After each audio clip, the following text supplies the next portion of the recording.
Мы, немцы Казахстана, хотим, чтобы все наши дети, будущее Казахстана, были сплочены, патриотичны и понимали друг друга. Эй, байки!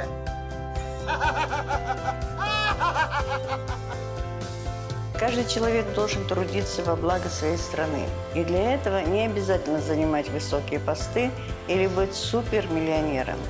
Для этого нужно только желание и стремление достичь поставленной цели. У немцев есть пословица «старый друг лучше двух новых». А может, и поэтому за последние 2 года обратно в Казахстан переехало около 1500 немцев. Терлек Балмай, Терлек Балмас.